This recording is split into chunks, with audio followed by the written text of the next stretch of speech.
Janasena party రాజకీయ వ్యవహారాల సమన్వయ కమిటీ సమావేశం అనంతరం పార్టీ నిర్మాణంపై కీలక నిర్ణయాలు వెల్లడించింది. రాష్ట్ర వ్యాప్తంగా పార్టీ సంస్థాగత నిర్మాణాన్ని మరింత బలోపేతం చేయడంతో పాటు గ్రామ, మండల, నియోజకవర్గ స్థాయి కమిటీలను పటిష్టం చేయాలి అని నిర్ణయించినట్లు నాయకులు తెలిపారు. సభ్యత్వ నమోదు, క్రియాశీల కార్యకర్తల సమన్వయం, ప్రజా సమస్యలపై పోరాటాలకు ప్రాధాన్యమిస్తూ పార్టీని క్షేత్రస్థాయిలో మరింత బలోపేతం చేసే దిశగా కార్యాచరణ కొనసాగుతుంది అని వెల్లడించారు. పార్టీ నిర్మాణం, రాజకీయ వ్యూహాలు, ప్రజా సమస్యలపై భవిష్యత్ కార్యాచరణపై సమావేశంలో విస్తృతంగా చర్చించినట్లు రాజకీయ వ్యవహారాల సమన్వయ కమిటీ సభ్యులు మీడియాకు తెలిపారు.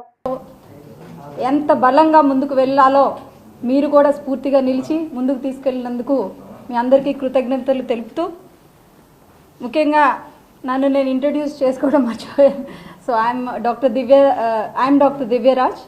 ఈరోజు జనసేన సమాచార సేకరణ కమిటీలో నన్ను నియమించిన శ్రీ కొనిదెల పవన్ కళ్యాణ్ గారికి కృతజ్ఞతలు తెలుపుకుంటూ, ముందుగా ఈరోజు అంశం అనేది ఒక చాలా హిస్టారికల్ రెవల్యూషన్గా మనం చూసుకోవచ్చు. కంట్రీలో ఫస్ట్ ఆఫ్ ఇట్స్ కైండ్గా ఏ పార్టీ కూడా ప్రవేశపెట్టని విధంగా democratic and the most transparent వేలో ప్రజలకి అందుబాటులో ఉండే విధంగా ఒక కామన్ మ్యాన్కి పాలిటిక్స్ చేయడం అనేది ఒక కష్టమైన విషయం కాదు. ఒక నేషన్లో ఒక మంచి లీడర్ ఉంటేనే ఆ నేషన్ యొక్క డెవలప్మెంట్ చాలా బాగుంటుంది.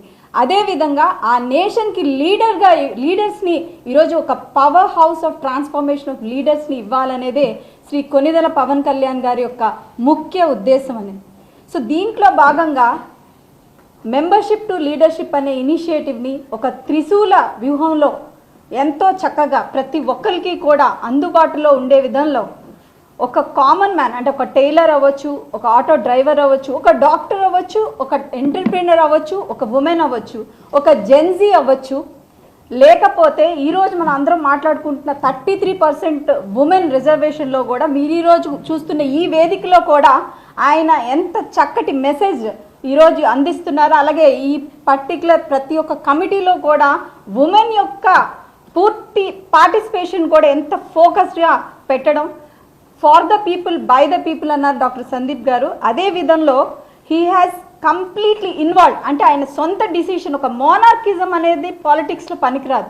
అలాంటిది ఆయన సొంత డిసిషన్స్ కాకుండా ఈరోజు పార్టీలో మోస్ట్ ఎక్స్పీరియన్స్డ్ ఇండివిజువల్స్ ఎవరైతే బాగా ఈరోజు వరకు పార్టీలో ఒక మంచి సోషల్ మెసేజ్ తీసుకొచ్చారో, సోషల్ ఈక్వాలిటీని ఎవరైతే ముందుకు తీసుకొచ్చారో, at the same time equal rights, gender ఈక్వాలిటీని కూడా ముందుకు తీసుకెళ్లే వాళ్ళని ప్రతి ఒక్కరిని ఎవరినైతే ఉన్నారో, అలాగే పార్టీ కోసం చాలా సంవత్సరాల నుంచి కష్టపడిన ప్రతి ఒక్కరి ఇన్వాల్వ్మెంట్తో ఈ కమిటీస్ని తీసుకొని ఎవరి వాయిస్ అయితే రావట్లేదో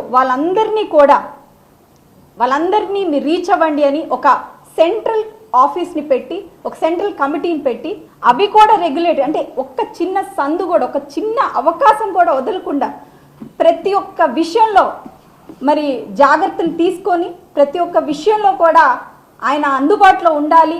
ఎవరైతే కార్యకర్త ఉన్నాడో వాడికి పూర్తి న్యాయం చేయాలి. అలాగే వాళ్ళకి దిశానిర్దేశం ఇవ్వాలి, వాళ్ళకి ఒక focus direction of political responsibility ఇవ్వాలి. ఈ నేషన్కి కావాల్సింది నేషన్ ఫస్ట్, స్టేట్ డెవలప్మెంట్, ఇలాంటి ఎజెండాస్తో ఉన్న పార్టీ స్ట్రెంథనింగ్ ఒకటే కాదు శ్రీ కొనిదెల పవన్ కళ్యాణ్ గారి యొక్క ఎజెండా, నేషన్స్ ఎజెండా ఆయన ఎజెండా. సో అలాంటి నేషన్స్ ఎజెండా ఉన్నప్పుడు మంచి లీడర్స్ రావాలి అనే ఒక నినాదాన్ని తీసుకొచ్చి ఎవరైతే జెన్యూన్ ఉంటారో వాళ్ళందరి లీడర్స్ని సెలక్షన్ ప్రక్రియని ఈరోజు అఫీషియల్గా ప్రారంభించడం జరిగింది.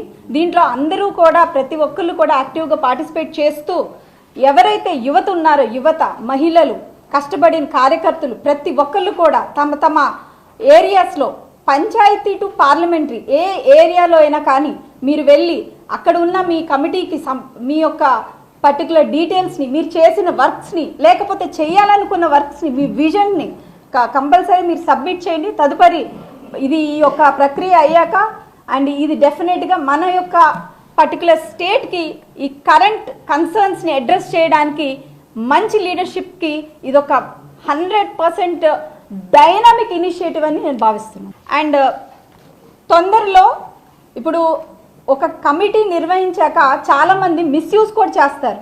సో శ్రీ కొనిదెల పవన్ కళ్యాణ్ గారు డిసిప్లిన్కి హైయెస్ట్ ప్రయారిటీ ఇస్తారు.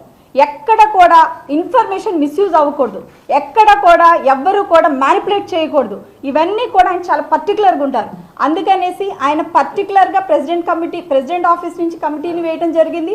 అలాగేనా ఒక హెల్ప్ నెంబర్ కూడా ప్రజలకి అందుబాటులో ఉండే విధంగా హెల్ప్ లైన్ నెంబర్ కూడా ఇన్స్టాల్ చేయడం జరుగుతుంది. తొందరలో అది రిలీజ్ చేయడం కూడా జరుగుతుంది. సో ఏ కారణం చేతైనా ఎవరికైనా కానీ ఎవరైనా అందుబాటులో లేదు, ట్రాన్స్పరెంట్గా లేరు అన్నా కానీ ఆ హెల్ప్ డెస్క్కి మీరు ఇమీడియట్గా కాంటాక్ట్ అవ్వచ్చు. అదర్ కోర్ మెంబర్స్ నుంచి కూడా ఇమీడియట్ రెస్పాన్స్ వస్తుంది.